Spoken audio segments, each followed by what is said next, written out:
That November morning, I stood in the cemetery's bitter wind, watching my grandfather's casket disappear into the earth. The scent of dying leaves and damp soil filled my lungs as I tried to memorize every detail of this moment. The way the pastor's voice cracked on eternal rest, how my grandmother's shoulders shook beneath her black coat, the sound of dirt hitting polished mahogany. But what I'll never forget is what happened 30 minutes later, when we gathered in the law office and my brother Marcus announced to everyone present that Grandpa's mansion, our family's crown jewel, was rightfully his. "The house stays in the family bloodline," Marcus had declared, his voice carrying that familiar arrogance that made my jaw clench. "As the eldest son, it's my inheritance. Dad always said the mansion would be mine." He looked directly at me when he said it, that smug smile playing at the corners of his mouth. The same smile he'd worn when he got Dad's Mustang on his 16th birthday while I got a lecture about responsibility. The same smile when he was handed the keys to Dad's construction business while I was told to find my own path. My name is Daniel Whitmore, and I'm 31 years old. For most of my life, I've lived in the shadow of my older brother's golden light. Today, I'm going to tell you how that shadow finally lifted, how a man's final act of love rewrote 30 years of family history, and how sometimes the quietest voices carry the most powerful truths. Our family story begins in 1962, when my grandfather William Whitmore bought 40 acres of rolling hills outside Nashville, Tennessee. With his own hands and the help of his construction crew, he built what locals called the Whitmore Mansion, a sprawling Georgian-style estate with 12 rooms, wraparound porches, and a view that stretched across 3 counties. Grandpa Will was a self-made man who'd started with nothing but calloused hands and an unshakable work ethic. By the time my father Robert was born, William Whitmore Construction had become one of the most respected building companies in Middle Tennessee. Dad grew up in that mansion, running through its hallways, sliding down its oak banisters, learning the smell of sawdust and honest sweat that clung to Grandpa's work clothes. When Dad married Mom in 1983, they moved into the guest wing of the mansion, while Dad learned the construction business from the ground up. Marcus was born in 1985, in the master bedroom where Dad himself had been born. I came along 5 years later, in 1990, during a particularly brutal winter that Grandpa always said matched my stubborn personality. From my earliest memories, Marcus was the prince of our family kingdom. He had Dad's strong jaw and Mom's bright blue eyes, combined with a natural charisma that drew people like moths to flame. At family gatherings, relatives would ruffle his hair and predict great things for young Marcus. He was athletic, popular, and possessed an easy confidence that I envied with the burning intensity only a younger brother can know. Marcus was destined to inherit Dad's business, everyone said. Marcus would carry on the Whitmore name. Marcus was the future.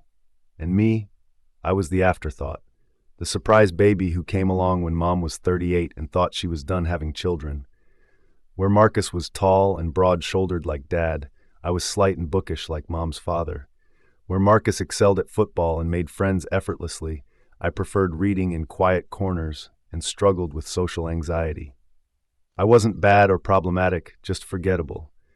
The spare heir who would probably become a teacher or an accountant while Marcus built buildings and commanded respect.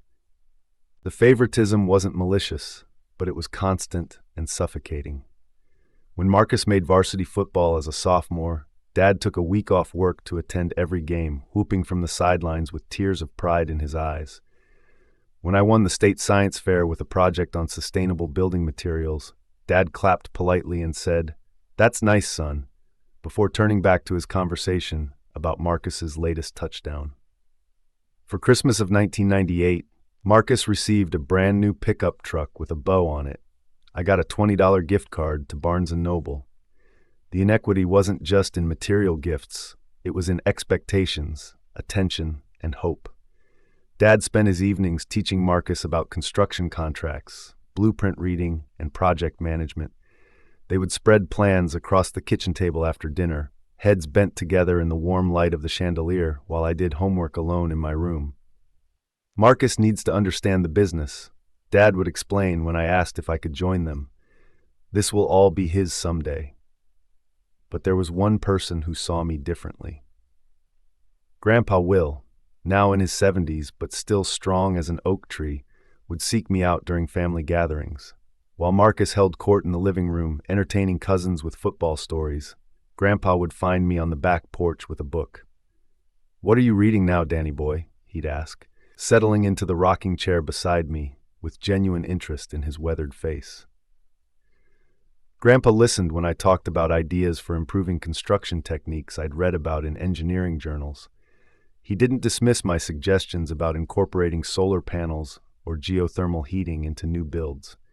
Instead, he'd nod thoughtfully and say, "You know, that's not a bad idea. Tell me more about how that would work." With Grandpa, I wasn't the spare son or the academic weakling. I was just Daniel, and that was enough. When I turned 18, Dad made his intentions crystal clear. "Marcus will take over the business when I retire," he announced during my graduation dinner.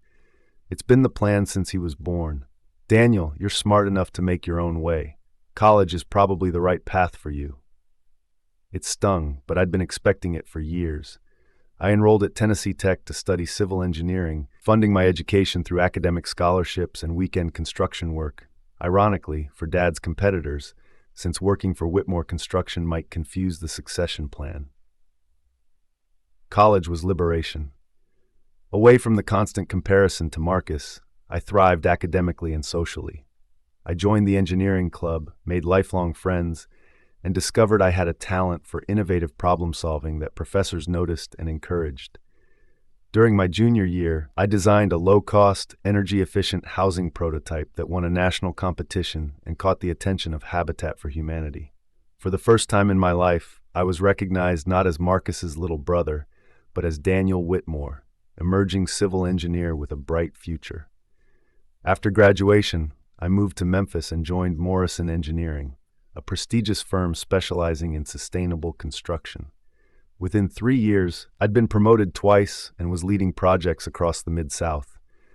I designed affordable housing developments that reduced energy costs by 40%, retrofitted historic buildings with modern efficiency upgrades, and pioneered new techniques for earthquake-resistant construction. My work was featured in engineering journals and industry publications.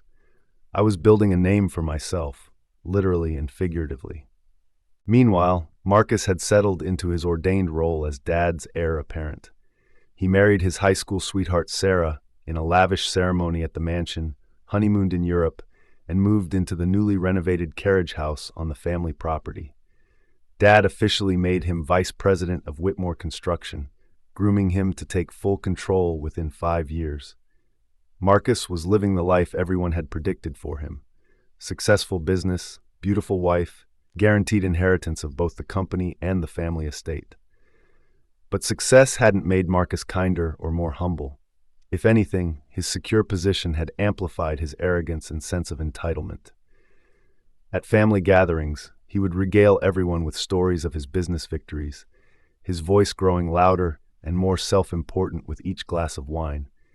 He'd make casual references to "when I inherit the mansion" and "after I take over the company," as if these outcomes were as inevitable as sunrise. When relatives asked about my engineering career, Marcus would interject with comments like, "Danny's always been the bookworm of the family," or "different talents for different people, right?" The subtle put-downs stung, but I'd learned to tune them out. I had my own life now, my own achievements, my own identity separate from the Whitmore family dynamics. I visited for major holidays and family events, played my role as the dutiful younger son, then returned to Memphis and my fulfilling career. I'd made peace with being the outsider looking in. Grandpa Will, however, had been watching everything with the quiet intensity that had made him a successful businessman for 5 decades. Even in his 80s, his mind remained sharp as a tack, though his body had begun to show the wear of a lifetime spent building with his hands. During my visits, he would pull me aside for private conversations that grew longer and more meaningful as the years passed. "You've done real well for yourself, Danny," he said during Thanksgiving 2019, the last normal family gathering before the pandemic changed everything. We were standing in his workshop behind the mansion, surrounded by hand tools that had built half of Nashville's finest homes. I read that article about your housing project in Knoxville. Mighty impressive work. I was surprised he'd seen it. The piece had run in a trade publication that most people outside the industry would never encounter. You keep up with engineering journals now, Grandpa? He chuckled, his eyes twinkling with mischief. I keep up with my grandson's accomplishments. Always have. He picked up a worn chisel and turned it over in his hands. You know, this business, construction, building things that last, it's not just about having strong arms or a loud voice. It's about vision. It's about seeing what could be instead of what is. It's about understanding that every detail matters, that shortcuts today mean problems tomorrow. There was something in his tone that made me pay attention, a weight to his words that suggested he was talking about more than construction techniques. Some folks are born to take over what already exists, he continued. And that's fine, that's necessary. But others are born to build something new, something better. Both kinds of people have their place in this world. I didn't fully understand what he was trying to tell me then. I thought it was just an old man's way of affirming my career choice, of letting me know that even if I wasn't the chosen heir, my path still had value.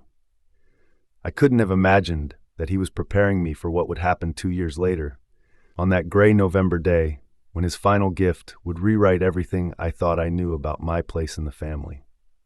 The decline started subtly. Grandpa began moving a little slower, forgetting names occasionally, needing help with tasks that had once been second nature. By spring 2021, the signs were unmistakable. William Whitmore, the man who had built an empire with his bare hands, was losing his battle with time. The diagnosis was Alzheimer's, progressing faster than anyone had hoped, but slower than the doctors had feared. Dad and Marcus handled Grandpa's care with efficiency and genuine love. They arranged for round-the-clock nursing, converted the mansion's library into a ground-floor bedroom, and made sure he was comfortable and dignified in his final months. I drove up from Memphis every weekend to spend time with him, reading aloud from his favorite books about construction history and sharing stories about my latest projects. During those visits, I watched my grandfather's brilliant mind flicker like a candle in the wind. Some days he was completely present, asking detailed questions about my work and sharing memories with perfect clarity. Other days he would look at me with polite confusion, unsure who I was or why I was there. The hardest moments were when he would ask for his wife Dorothy, who had died 10 years earlier, or when he would insist he needed to get to a job site that existed only in his deteriorating memory. But even as Alzheimer's stole pieces of his identity, certain core truths remained unchanged. He never forgot that I was his grandson. He never stopped asking about my engineering work, even when he couldn't remember what I'd told him the day before. And he never stopped looking at me with the same pride and affection that had sustained me through years of feeling invisible in my own family. The end came on November 3rd, 2021. I was in Memphis reviewing blueprints for a new affordable housing complex when Dad called with the news that Grandpa had passed peacefully in his sleep. The funeral was held 3 days later at First Presbyterian, the same church where he'd married Grandma Dorothy in 1954, where he'd been baptized as a child, where 4 generations of Whitmores had marked life's most important moments. The sanctuary overflowed with people whose lives Grandpa had touched, former employees, business partners, church friends, neighbors, and customers who still lived in houses he'd built decades earlier. Marcus delivered a moving eulogy about Grandpa's legacy and the values he'd passed down to his family. Dad spoke about learning life lessons at his father's workbench. I shared memories of our quiet conversations and the way he'd always made me feel valued and heard.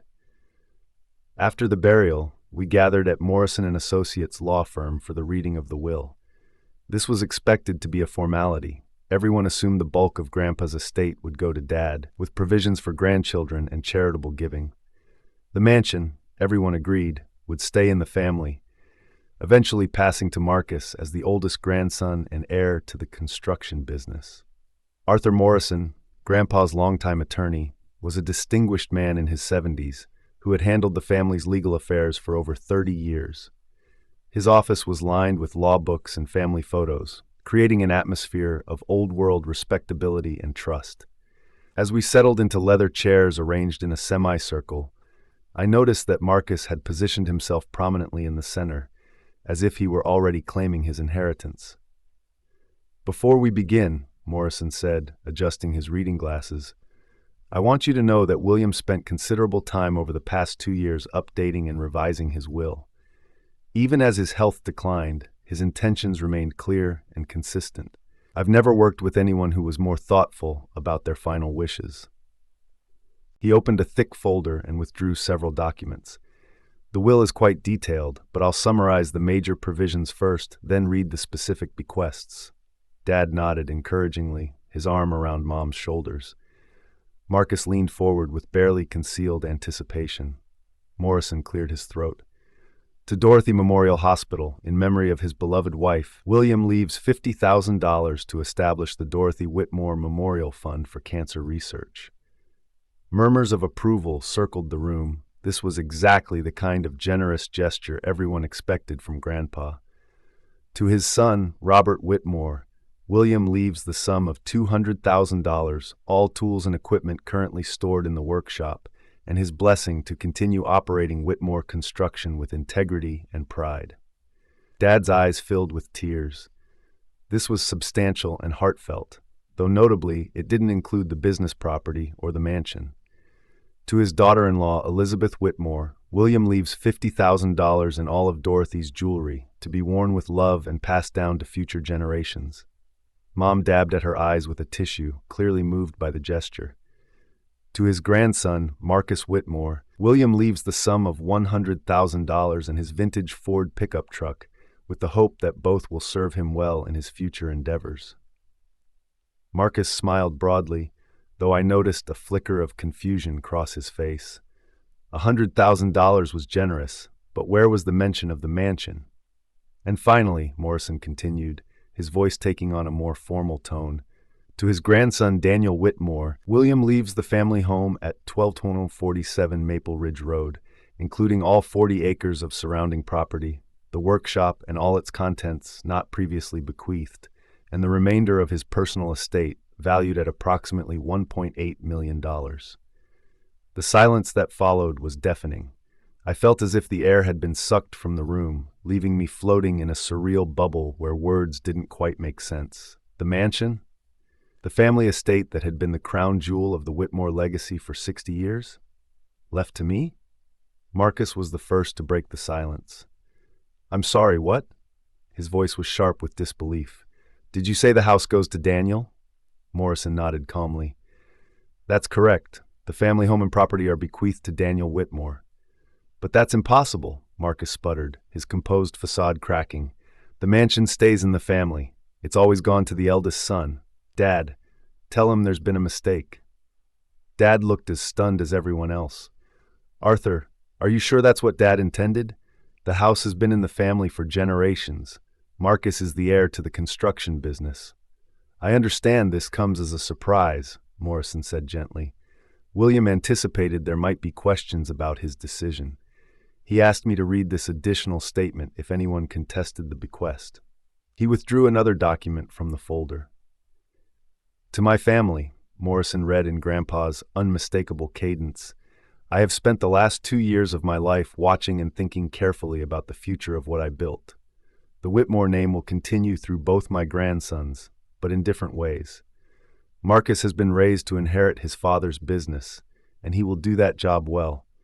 He has the personality and confidence to lead people and projects. The construction company will thrive under his leadership. But Daniel has shown me something different.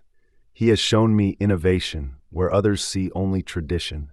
He has shown me compassion where others see only opportunity. He has shown me the kind of vision that builds things meant to last beyond one generation. The mansion and property will be safe in his hands because he understands that a legacy is not something you possess, it's something you earn every day. I have watched Daniel work quietly in the shadow of his brother's brightness, never complaining, never demanding recognition, always striving to build something better. This is my gift to him, the foundation from which he can build whatever he chooses. Use it well, Danny boy. Make it a place that honors the past while embracing the future. The room remained silent as Morrison's words hung in the air. I felt every eye in the room turn toward me, but I couldn't seem to focus on anyone's face. My grandfather's voice, captured in those carefully chosen words, reached across the divide between life and death to deliver a message I'd never expected to hear. I was seen. I was valued. I was chosen. Marcus's shock was transforming into something harder and uglier. His face had flushed red, and his hands were clenched into fists. "This is ridiculous," he said, his voice rising. Grandpa wasn't thinking clearly at the end. Everyone knows he had Alzheimer's. This can't be valid. Morrison's expression remained professionally neutral, but there was steel in his voice when he responded. William's mental capacity was thoroughly evaluated by 3 independent physicians as recently as 6 months ago. All 3 certified him as mentally competent to make legal decisions. Additionally, he recorded a video statement explaining his reasoning, which I can provide if necessary. "A video?" Dad asked quietly. "Yes.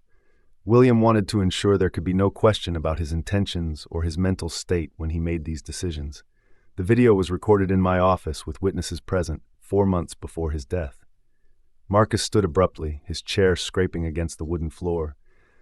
"I don't care about videos or evaluations. This is wrong. The mansion belongs to the family business. It belongs to the heir. It belongs to me." He pointed at me with a trembling finger. "Daniel doesn't even live here anymore. He's in Memphis playing with his little engineering projects. What's he going to do with 40 acres and a 12-room house?" For 31 years, I had listened to Marcus's dismissive comments about my achievements, my interests, my worth. I had absorbed his casual cruelty and told myself it didn't matter. But something in his tone, the word little before engineering projects, the sneer in his voice when he said my name, ignited a spark of anger I didn't know I possessed. I stood slowly, meeting his furious gaze with what I hoped was calm dignity. "I'm going to take care of it," I said quietly. "Just like Grandpa took care of it, just like he trusted me to do." "You?" Marcus laughed, but there was no humor in it. "You're going to maintain 40 acres? You're going to preserve a historic house? You don't know the first thing about property management or historical preservation. You'll probably tear it down and build some modern monstrosity with solar panels and recycled materials." The irony of his criticism wasn't lost on me. Efficiency and sustainability were exactly the kinds of innovations Grandpa had always encouraged me to pursue. But I didn't take the bait. Instead, I turned to Morrison. "What do I need to do to formalize the inheritance?" "There are papers to sign, taxes to be assessed, and the property transfer to be recorded," Morrison replied. "It's a straightforward process, though it will take several weeks to complete." Marcus slammed his hand on Morrison's desk, making everyone jump. "This isn't over. I'll contest this will. I'll prove Grandpa wasn't competent. I'll show that Daniel manipulated an old man with dementia." The accusation hit me like a physical blow. To suggest that I had taken advantage of Grandpa's condition, that I had somehow stolen what rightfully belonged to Marcus, was so far from the truth that I couldn't immediately find words to respond. But Dad could. He stood and placed a firm hand on Marcus's shoulder. "That's enough, son. You're upset, and you're saying things you don't mean. Grandpa made his decision for his own reasons. We may not understand it, but we need to respect it." "Respect it?" Marcus shook off Dad's hand. "He's destroying our family legacy. The mansion has been the heart of the Whitmore family for 60 years. Now it's going to some outsider who—" "Daniel is not an outsider," Mom interjected firmly. "He's our son and Grandpa's grandson. He's as much family as you are." Marcus whirled to face her. "Is he? When's the last time he came to a family dinner that wasn't a holiday? When's the last time he showed any interest in the family business or the family traditions? He made his choice when he moved to Memphis and started his own life. He can't just swoop in now and claim what belongs to people who actually stayed and contributed." The unfairness of this characterization stung deeply. I had stayed away not because I didn't care about the family, but because my presence had never seemed particularly wanted or valued. I had built my own life because I'd been told, explicitly and repeatedly, that there was no place for me in the family legacy. Now Marcus was using my absence as proof that I didn't deserve what Grandpa had chosen to give me. "Marcus," I said, surprised by the steadiness of my own voice. "I never asked for this. I never expected it. But Grandpa made his choice, and I'm going to honor it. If you want to contest the will, that's your right. But you should know that I'm not going to walk away from something Grandpa thought I deserved." Marcus stared at me for a long moment, his chest heaving with emotion. When he spoke again, his voice was cold and controlled. "Fine. Keep the house, little brother, but don't expect the family to welcome you back with open arms just because you've got the deed in your hand. Some things matter more than property, and you're about to find out what it feels like to be truly alone." He stormed out of the office, leaving behind a wake of uncomfortable silence. Sarah hurried after him, pausing only to give me a look that was equal parts pity and accusation. The remaining family members sat in stunned quiet, processing what had just happened. Morrison cleared his throat. "Perhaps we should schedule a separate meeting to handle the paperwork," he suggested diplomatically. "This has been an emotional day for everyone." Dad stood and extended his hand to me. "Congratulations, son," he said quietly. "Grandpa obviously saw something in you that the rest of us missed. I hope you'll be happy there."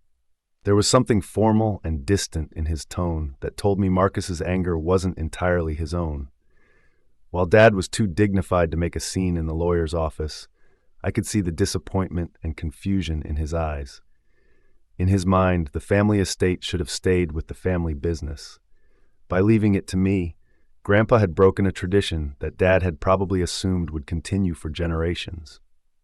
As we filed out of Morrison's office into the gray November afternoon, I realized that inheriting the mansion was only the beginning of my story. Marcus's parting words echoed in my mind. "Some things matter more than property, and you're about to find out what it feels like to be truly alone." He was wrong about one thing. I wasn't truly alone. I had Grandpa's confidence, his belief that I could be trusted with the legacy he'd spent a lifetime building. But Marcus was right about another thing. I was about to discover what it meant to stand on my own, without the safety net of family approval that I'd never realized I'd been hoping for. 3 weeks later, I stood in the foyer of the Whitmore mansion, holding the deed in my trembling hands. The late afternoon sunlight streamed through the tall windows, illuminating dust motes that danced in the golden air. The house was silent except for the familiar creaking of old wood and the distant hum of the heating system. It smelled like lemon oil and old books, lavender sachets, and the lingering aroma of countless family dinners. Every corner held memories: the banister I'd slid down as a child, the window seat where I'd read while family gatherings swirled around me, the kitchen table where Grandpa had patiently explained the difference between load-bearing walls and partition walls while Marcus played video games in the next room. This was the house where I'd learned to feel invisible, but it was also the house where Grandpa had seen me clearly. I walked through each room slowly, running my fingers along furniture that had been in the family for decades. In the master bedroom, I found one of Grandpa's flannel shirts still hanging in the closet, smelling faintly of sawdust and Old Spice. In his study, legal documents were neatly organized in file folders, with a handwritten note on top. "For Danny, everything you need to understand the property finances. Take care of our home. Love, Grandpa." The financial records revealed the depth of Grandpa's planning. He had not only left me the property, but had also established a maintenance fund to ensure I could afford the upkeep on a 40-acre estate. Property taxes, insurance, utilities, and routine maintenance were all covered for the next 10 years. He had even researched local contractors and groundskeepers, leaving me a list of recommendations with detailed notes about their reliability and pricing. But Grandpa's most precious gift wasn't financial. It was the letter I found in his desk drawer, written in his careful handwriting and addressed simply to Danny Boy. "If you're reading this," the letter began, "then I'm gone, and you're probably feeling overwhelmed by what I've given you. Don't be.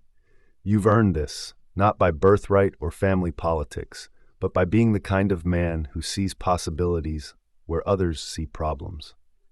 I've watched you your whole life, Danny. I've seen how you think before you speak, how you listen before you judge, how you build bridges while others build walls.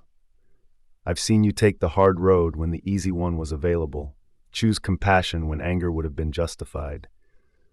These are the qualities of a man who can be trusted with legacy. Marcus is a good man who will do well in life. He has gifts that will serve him in business and leadership. But he sees inheritance as entitlement, tradition as unchangeable law. You see inheritance as responsibility, tradition as a foundation to build upon. That's why this house belongs to you. Make it your own, son. Change what needs changing. Preserve what's worth preserving. Fill it with laughter and love and the sound of children playing. Make it a place where people feel welcome and valued, especially the ones who think they don't belong. Honor the past, but don't be imprisoned by it. I'm proud of the man you've become, and I'm excited to see what you'll build on the foundation I'm leaving you. Remember that being alone isn't the same as being lonely, and being chosen doesn't mean being perfect. You're enough, Danny boy. You've always been enough. All my love, Grandpa Will. I sat in his leather chair and cried. For his loss, for the years I'd spent feeling like an outsider, for the family relationships that might never recover from this inheritance, and for the overwhelming gratitude I felt toward a man who had seen value in me when I couldn't see it in myself. The first months of ownership were both exhilarating and challenging. I took a leave of absence from Morrison Engineering to focus on learning about property management and developing a long-term plan for the estate. The mansion itself was in excellent condition. Grandpa had maintained it meticulously, but 40 acres required constant attention. There were fences to repair, trees to trim, a pond to maintain, and endless decisions about everything from landscaping to security systems. I threw myself into the work with an enthusiasm that surprised me. This wasn't just property management. It was the practical application of everything I'd learned about sustainable construction and environmental stewardship. I researched geothermal heating systems, solar panel installations, and water conservation techniques. I consulted with agricultural specialists about converting unused acreage into productive farmland or wildlife habitat. The house itself became my canvas for innovation. Working carefully to preserve its historic character, I upgraded electrical and plumbing systems, improved insulation and energy efficiency, and added modern conveniences that enhanced comfort without compromising authenticity.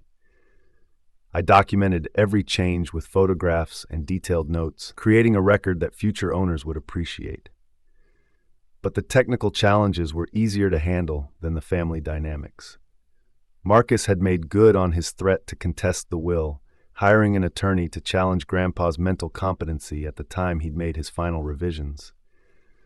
The legal proceedings were bitter and public, with depositions, expert witnesses, and media coverage that portrayed our family dispute as a cautionary tale about inheritance and sibling rivalry.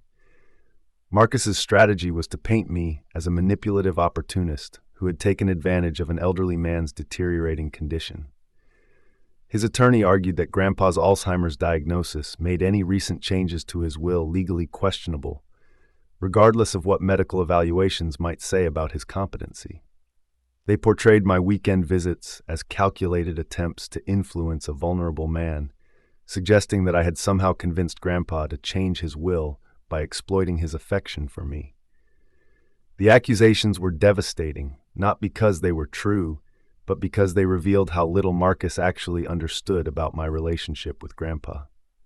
The idea that I would manipulate or deceive the one person who had always believed in me was so antithetical to everything I valued that I struggled to mount a coherent defense. How do you prove that love is genuine? How do you demonstrate that respect is sincere? Morrison's video evidence proved crucial. The recording, made 4 months before Grandpa's death, showed a man who was clearly alert, articulate, and thoughtful about his decisions. He explained his reasoning in detail, acknowledging that his choice might surprise the family, but emphasizing that it was based on years of observation and careful consideration. "Daniel has always been underestimated," Grandpa said in the video, his voice strong and clear. "He's quiet, so people assume he's weak. He's thoughtful, so people assume he's indecisive. He's kind, so people assume he's naive. But I've been watching him for 30 years, and I know better. He's the one who will preserve what matters and improve what doesn't. He's the one who will make this place a home, not just a symbol of family status." The legal challenge dragged on for 8 months, creating a rift in our family that seemed to grow wider with each court appearance. Dad maintained careful neutrality, publicly supporting Marcus's right to contest the will, while privately acknowledging that Grandpa's decision should be respected. Mom tried to play peacemaker, arranging family dinners that inevitably ended in uncomfortable silences or heated arguments about inheritance and fairness. The broader family took sides with varying degrees of intensity. Some cousins and extended relatives sided with Marcus, arguing that tradition and family hierarchy should take precedence over individual preference. Others supported my inheritance, pointing out that Grandpa had the right to dispose of his property as he saw fit. Most tried to stay neutral, but the very existence of the dispute forced everyone to choose a position on questions of inheritance, merit, and family loyalty. The emotional toll was exhausting. I found myself second-guessing every interaction I'd had with Grandpa, wondering if there had been signs I'd missed or conversations I'd misunderstood. Had he really intended to leave me the mansion, or had his declining mind confused intentions with wishes? Did I deserve what he'd given me, or was I benefiting from an old man's impaired judgment?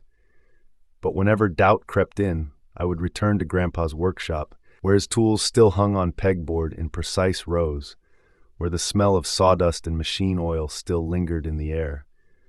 I would remember our conversations about innovation and tradition, about building things that last and creating beauty that endures. In that space, surrounded by the instruments of his craftsmanship, I could feel his presence and his confidence in my ability to honor his legacy. The court ultimately ruled in my favor, upholding the will based on compelling evidence of Grandpa's mental competency and the clear documentation of his intentions. Marcus's attorney had failed to prove any undue influence or cognitive impairment that would invalidate the inheritance. The judge noted that while the decision might seem unusual, property owners have broad discretion in disposing of their assets, and William Whitmore had exercised that discretion thoughtfully and deliberately. Marcus accepted the ruling with bitter grace, issuing a statement through his attorney that he respected the court's decision while maintaining his belief that Grandpa's choice had been influenced by factors beyond his control. He never apologized for the accusations he'd made about my character, and he never acknowledged that the legal challenge had damaged our relationship, perhaps permanently.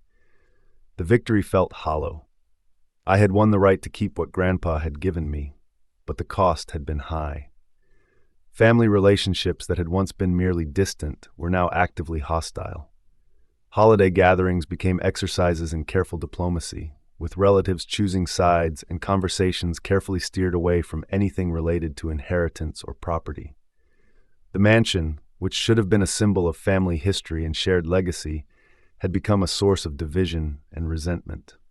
But life continued, and I gradually learned to find joy in my inheritance, despite the circumstances that had brought it to me.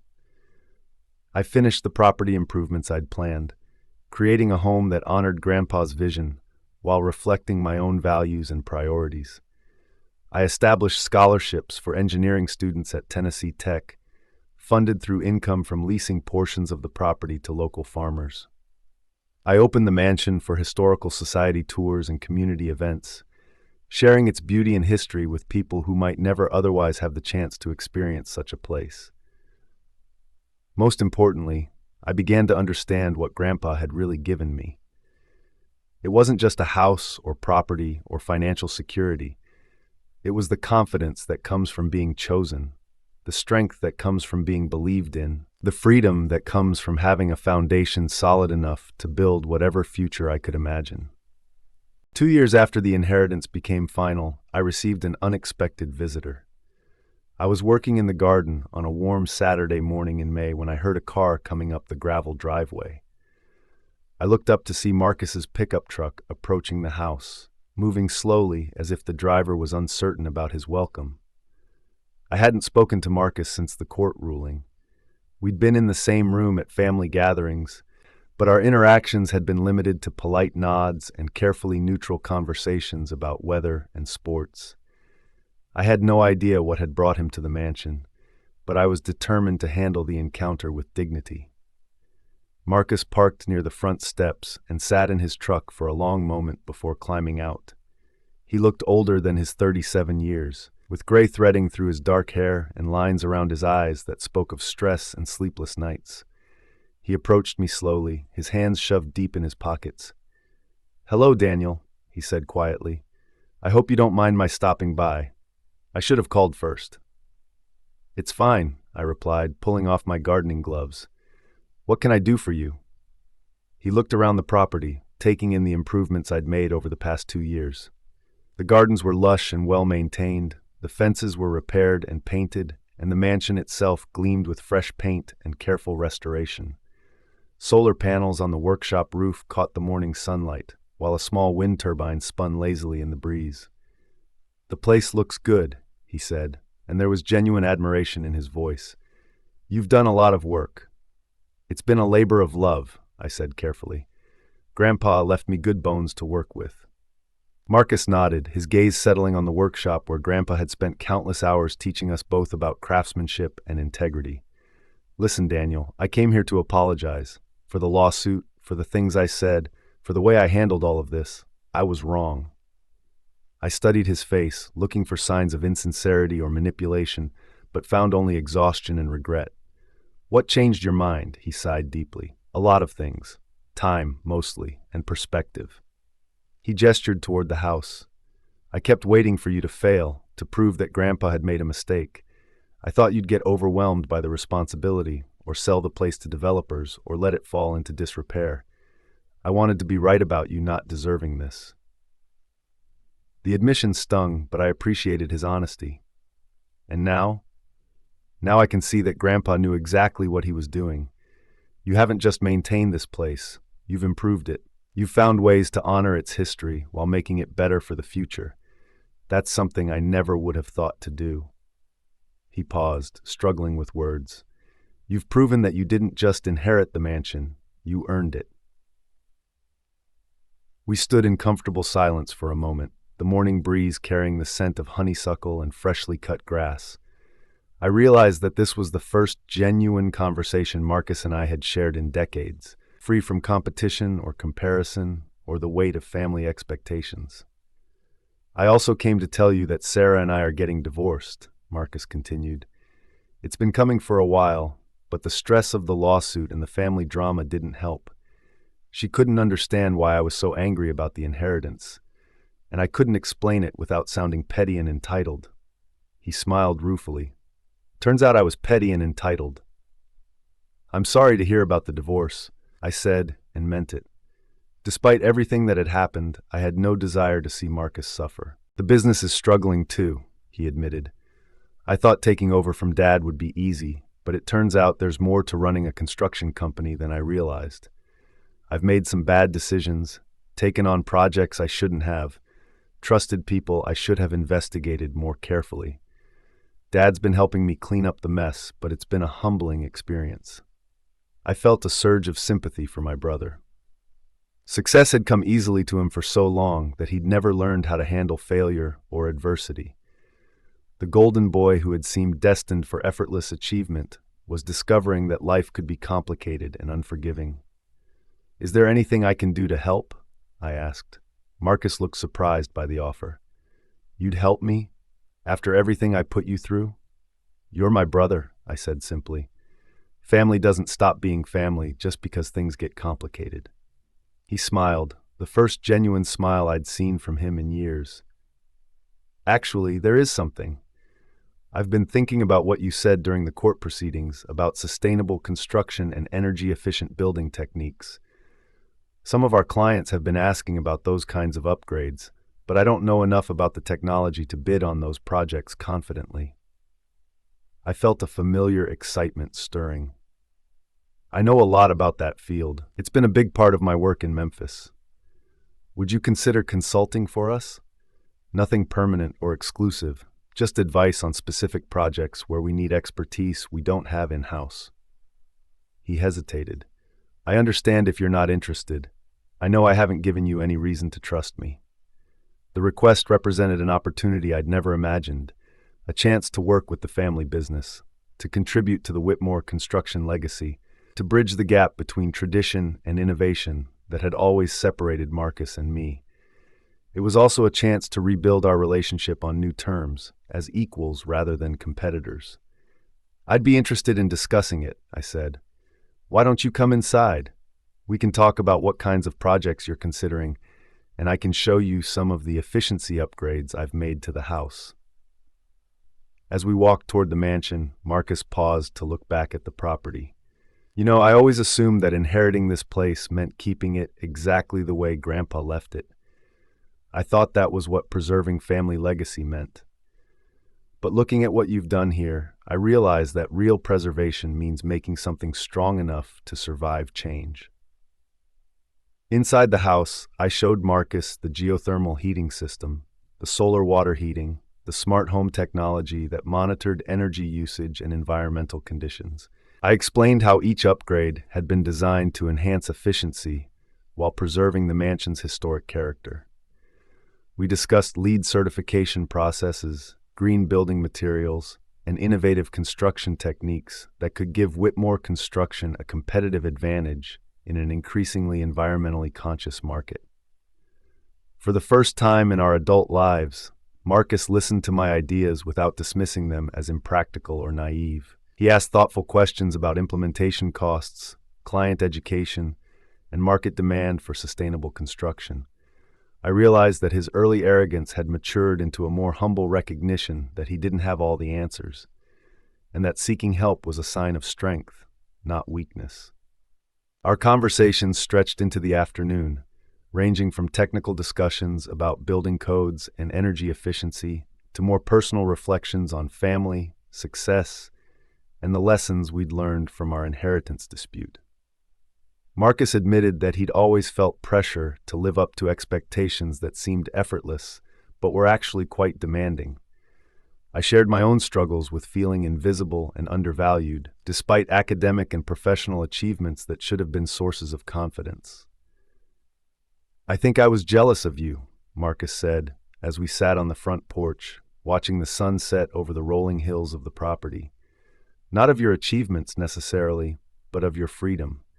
You got to choose your own path, make your own mistakes, build your own identity. I was always the heir apparent, which sounds great until you realize that your whole life is planned out for you before you're old enough to have opinions about it." The observation gave me new insight into Marcus's anger about the inheritance. It wasn't just about losing the mansion. It was about having his predetermined role as family heir suddenly questioned, his assumption of automatic succession challenged by Grandpa's choice to value merit over birthright. "I never saw it that way," I admitted. "From my perspective, you had everything. Dad's attention, the family's expectations, a guaranteed place in the business. I would have traded places with you in a heartbeat." "Funny how we can want what someone else has without understanding what it actually costs them," Marcus mused. "I spent so much time resenting Grandpa's decision that I never stopped to ask why he made it. I just assumed it was unfair without considering that maybe fairness wasn't the point." As evening settled over the property, Marcus prepared to leave. "Thank you for today," he said, extending his hand. "For listening, for offering to help with the business, for showing me what you've built here. I'm proud of what you've accomplished, Daniel. Grandpa would be proud too." The words meant more to me than I had expected. For 31 years I had craved recognition from my family, particularly from Marcus, whose approval had always seemed tantalizingly out of reach. To hear him acknowledge my achievements, to see genuine respect in his eyes, felt like a kind of healing I hadn't known I needed. "I hope we can work together," I said. "The business has always been important to our family. If I can help it succeed while promoting the kind of sustainable construction I believe in, that seems like a win for everyone." Marcus nodded. "I'll talk to Dad about bringing you in as a consultant. I think he'll be pleased to have another Whitmore involved in the company, even if it's not in the way he originally planned." After Marcus left, I sat on the front porch until full darkness settled over the property. The mansion glowed with warm light from its windows, and I could hear the familiar sounds of the house settling into evening quiet. Somewhere in the distance, an owl called from the oak grove where Grandpa had built a treehouse for his grandsons decades earlier. I thought about the journey that had brought me to this moment, from the ignored younger son to the unexpected heir, from the family outsider to the keeper of its most precious legacy.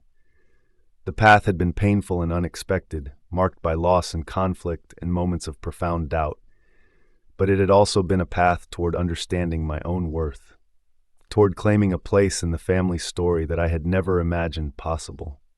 Grandpa's final gift hadn't just been property or financial security. It had been the confidence to believe that I deserved good things, the courage to stand up for what I valued, and the wisdom to understand that legacy isn't something you inherit, it's something you create every day through the choices you make and the principles you uphold. 6 months later, Whitmore Construction landed its first major sustainable building contract, a LEED-certified office complex that would showcase energy efficiency, environmental responsibility, and innovative design. I worked closely with Marcus and Dad to develop the proposal, drawing on my engineering expertise and my experience with the mansion's efficiency upgrades. The project was challenging and rewarding, requiring us to learn new techniques, build relationships with specialized subcontractors, and educate clients about the long-term benefits of sustainable construction.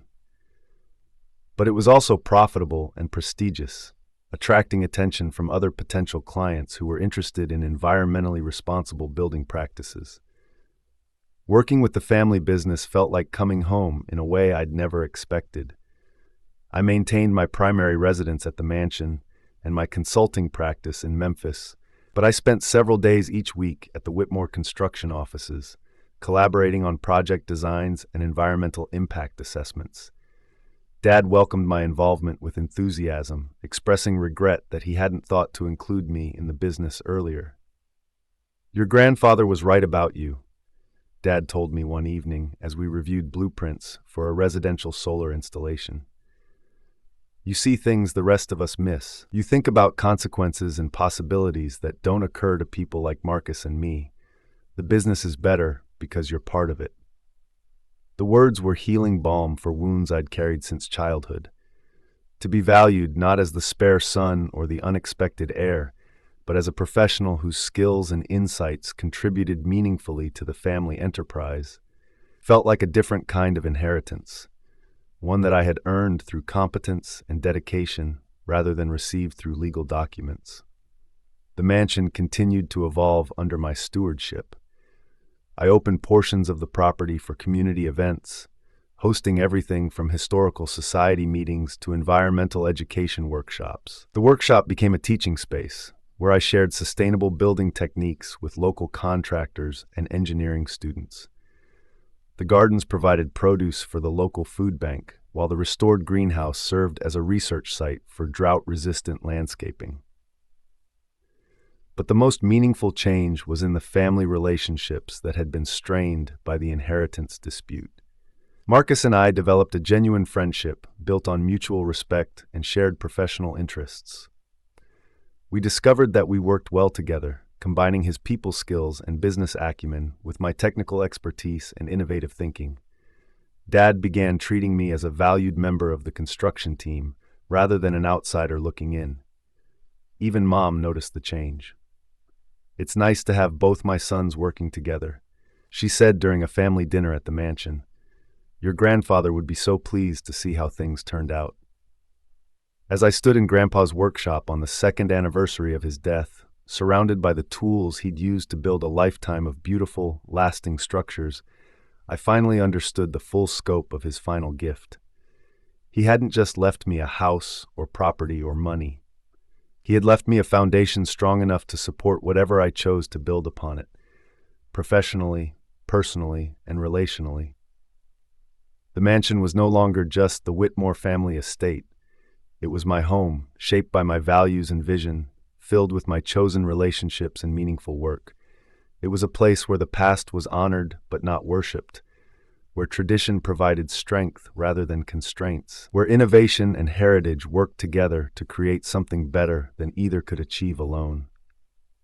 I thought about the young man I'd been 2 years earlier, uncertain about his place in the family, convinced he was destined to remain in his brother's shadow, unaware that anyone saw value in his quiet contributions and thoughtful approaches to problems. That man would be amazed by the life I'd built on the foundation Grandpa had provided. The inheritance had taught me that being chosen isn't about being perfect or universally approved. It's about being seen clearly by someone who matters, being trusted with something precious, being given the opportunity to prove that their faith in you was justified. Grandpa had seen qualities in me that I hadn't recognized in myself: courage, vision, integrity, the capacity to build bridges rather than walls. As the sun set over the 40 acres that were now mine to tend and treasure, I pulled out my phone and called Morrison's office to make an appointment. It was time to draft my own will, to think carefully about the future of what Grandpa had entrusted to me. I wanted to ensure that when my time came, the mansion and property would pass to someone who understood that legacy isn't about bloodlines or automatic inheritance.